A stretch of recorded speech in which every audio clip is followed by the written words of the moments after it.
Vítejte. Pokud právě řešíte zavedení MES systému nebo jste už v tom až po uši, tak určitě víte jednu věc. Ta nejtěžší bitva se neodehrává v serverovně, ale přímo u vás na dílně v procesech a hlavně v hlavách lidí. Pojďme se podívat na 5 největších výzev, které o úspěchu rozhodují a jak je vlastně otočit ve vaši výhodu. Tak, co nás dneska čeká? Nejdřív si řekneme, o čem to celé vlastně je. Pak se ponoříme do techniky, do dat a integrací. Hned potom se podíváme na to nejdůležitější, na lidi a firmní kulturu. Pak si ukážeme, jak to celé prodat vedení, tedy jak na návratnost investice. A na závěr si to všechno spojíme do jasného plánu, který funguje. Tak jo, jdeme na to. První a asi ta úplně největší chyba, myslet si, že zavedení MES systému je jen další IT projekt. Omyl, je to obrovská a drahá chyba. Tohle totiž není jen o technologii, je to kompletní transformace firmy. Zasáhne úplně každého, od operátora po management. Není to upgrade softwaru, je to upgrade firmního myšlení. A přesně tady začínají ty otázky, co možná nedají spát. Jak propojím tenhle nový systém s mašinama, co pamatujou ještě minulý režim? Můžu vůbec věřit těm datům, co z toho lezou? A ta nejtěžší otázka ze všech. Jak mám pro tohle celé nadchnout lidi, kteří to dělají po svém už 20 let a funguje jim to? Začneme hezky od základů, od techniky. Aby se MES stal mozkem celé operace, potřebuje se napojit na digitální nervový systém celé fabriky. A nervy ty potřebují co? Rychlé a přesné signály. No a přesně tady narážíme na první velkou zeď. Tou je kvalita dat a integrace se vším, co už ve firmě je.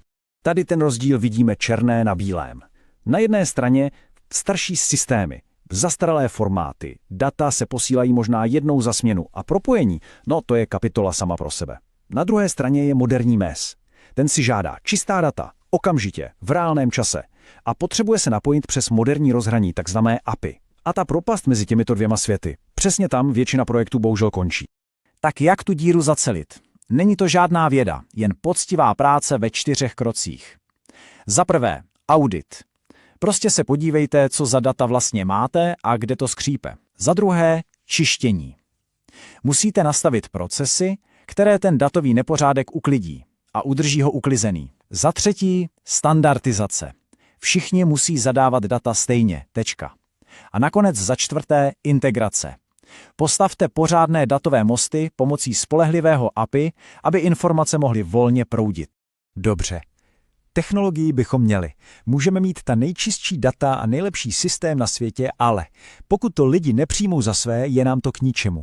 A tím se dostáváme k té druhé a upřímně daleko těžší výzvě. K lidem. Protože technologie je jenom nástroj. A až lidé a firmní kultura rozhodnou, jestli to bude super zbraň pro biznis, nebo jenom sakra drahé těžítko na stůl. Proč se lidi vlastně brání? Ty důvody jsou naprosto lidské a měli bychom je chápat. Je to prostě strach. Strach z neznáma. Co když se to nenaučím? Co když mě ten systém časem nahradí? Je to taky o ztrátě jistoty a hlavně o narušení zvyků. Když někomu vezmete jeho sešit a tužku, kterými si všechno řídil, neberete mu jen papír, berete mu jeho svět, ve kterém se cítil jistě. A tohle všechno se dá vlastně shrnout do jedné notoricky známé věty.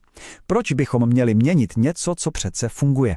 A pozor, tohle není arogance, tohle není lenost. Je to v podstatě volání o pomoc. Je to obrana před změnou a nejistotou. A úkolem každého lídra je na tuhle otázku umět odpovědět. Ne jen odpovědět, ale hlavně ukázat, že to nové bude fungovat líp. A to pro všechny. Takže jak ten odpor přetavit v podporu? Mám tu 5 praktických kroků. Za prvé, zapojte lidi včas, ať jsou u toho od začátku, ne až před hotovou věcí.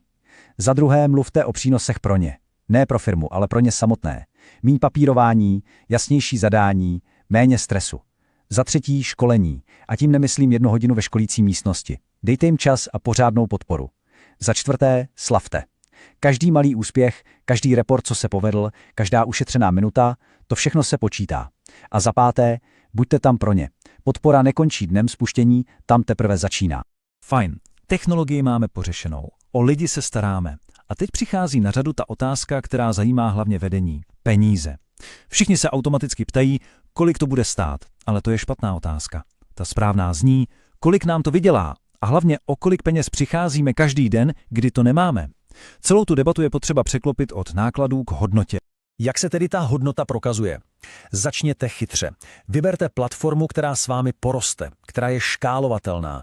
Potom si stanovte naprosto jasné a měřitelné cíle, prostě KPI. Ne žádné obecné řeči, ale tvrdá čísla. Třeba snížíme zmetkovitost o 10%. A to nejdůležitější, nechtějte hned všechno najednou. Rozjeďte to jako pilotní projekt, třeba na jedné lince. Dokažte, že to přináší výsledky a uvidíte, že ten úspěch se pak začne šířit sám. A teď si poslechněte jeden krátký příběh z praxe, který perfektně ukazuje, o čem mluvím.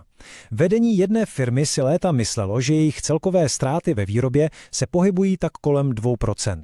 Bylo to zkrátka číslo, se kterým se tak nějak smířili a naučili se s ním žít. Jenomže pak přišel nový výrobní ředitel a ten se rozhodl, že přestane odhadovat a začne pořádně měřit. A ta realita byla naprosto šokující.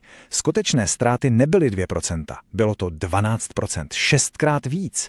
V podstatě objevili skrytou továrnu na plýtvání, o které neměl nikdo ani tušení. A když se to přepočítalo na peníze, 10 milionů korun ročně. Peníze, které ta firma doslova vyhazovala z okna. To je víc než 27 000 každý jeden den. No a v tu chvíli se samozřejmě debata o tom, kolik stojí MES, okamžitě změnila. Najednou se všichni ptali, jak rychle ho můžou mít, aby tohle krvácení konečně zastavili. Tím se dostáváme k poslednímu, ale možná nejdůležitějšímu dílku celé skládačky. Protože úspěch, ten není jen o technologii nebo o návratnosti investice. Je hlavně o tom, jestli se podaří vytvořit prostředí, kde digitální změna může vůbec dýchat a růst. Jde o to zbourat i neviditelné zdi uvnitř firmy. A jak se taková kultura buduje? Stojí to na 4 pevných pilířích. Za prvé, jednotná vize. Musí přijít zhora a každý musí vědět, kam jdeme. Za druhé, spolupráce. Je potřeba zbourat ty zdi mezi odděleními. Výroba, IT, kvalita, všichni musí táhnout za jeden provaz. Za třetí, vedení musí jít příkladem. Když manažeři ten systém sami nepoužívají, proč by měli ostatní? A konečně za čtvrté, najděte si své šampiony změny. V každém týmu je někdo, kdo je pro nové věci nadšený. Dejte těmhle lidem prostor a podporu. Uvidíte, že strhnou i ty ostatní. Tak si to pojďme na závěr shrnout. Zapamatujte si 4 věci. Data, to jsou základy domu. Bez nich se všechno zhroutí. Lidé, to je motor. Můžete mít nejlepší auto, ale bez motoru se z místa nehne. Návratnost investice, to je kompas. Ukazuje, jestli se jde správně. A vize, to je cíl. Jasný bod na mapě, ke kterému všichni míří. A tak nám tu na konci zůstává jediná zásadní otázka. Protože překonání těchto 5 výzev to není jen o zavedení jednoho systému. Je to o přípravě celé firmy na budoucnost. Na budoucnost, která je a bude řízená daty. Takže ta otázka vlastně nezní, jestli je firma připravená na MES. Ta pravá otázka zní, je vaše výroba připravená na to, co přijde zítra?